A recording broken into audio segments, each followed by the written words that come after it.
In the golden hills of Athens, where the olive trees whisper secrets to the wind, lived Elean and his spotted pig, Pippa. Elean was a dreamer with a lyre and a very empty coin purse. A heavy parchment sat on his wooden table.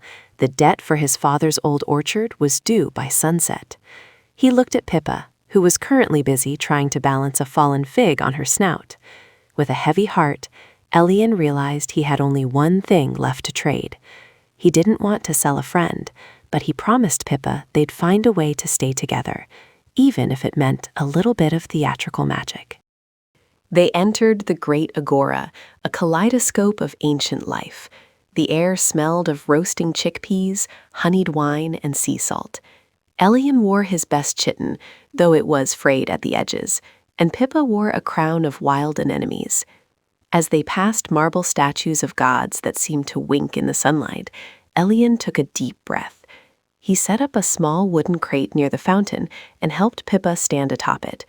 A crowd began to gather, curious about the boy and the pig who looked more like a princess than a farm animal. "Citizens of Athens!" Elean cried, his voice ringing like a silver bell. "Behold, not a mere swine, but the pearl of the Parthenon!" He gestured grandly to Pippa, who gave a polite oink and took a graceful bow.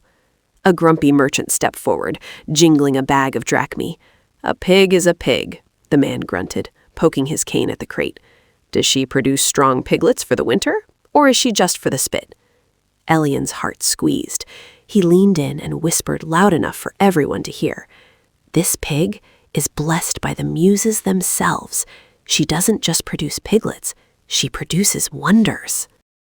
"You see," Elean continued, his eyes sparkling with creative fire. "During the great Dionysia, when the theater masks are worn, she gives birth to strong, singing sons who can hum the choruses of Sophocles. And during the Panathenaea, when the goddess Athena watches over us, she brings forth daughters so wise they can weave silk from moonlight." The crowd gasped in delight. Pippa, sensing the drama, stood on her hind legs and did a clumsy, adorable pirouette. It wasn't a lie. Not exactly. It was simply how Elean saw her, a creature of pure, festive joy who made every day feel like a holiday. The wealthy merchant, a man named Callias, who had forgotten how to laugh years ago, stared at the pig. He saw the way Pippa looked at Elean with unwavering devotion, her tail wagging like a puppy's. He saw Elean's hand trembling as he held the leash. "The debt you owe the city is large, boy," Callias said softly, his voice losing its edge. "If she is truly so magical and brings the festivals to life, why would you ever let her go?" Elean looked at Pippa, then at the expectant crowd. The grand facade finally crumbled.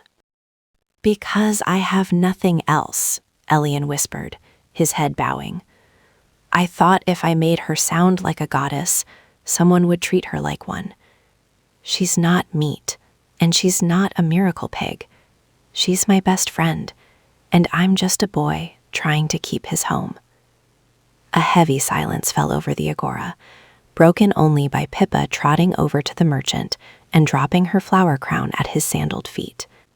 Callias looked at the flowers, then at the boy, and a slow, genuine smile broke across his face. Callias chuckled, a sound like dry parchment crinkling. "Athens has enough merchants, but it lacks storytellers who love their subjects this much."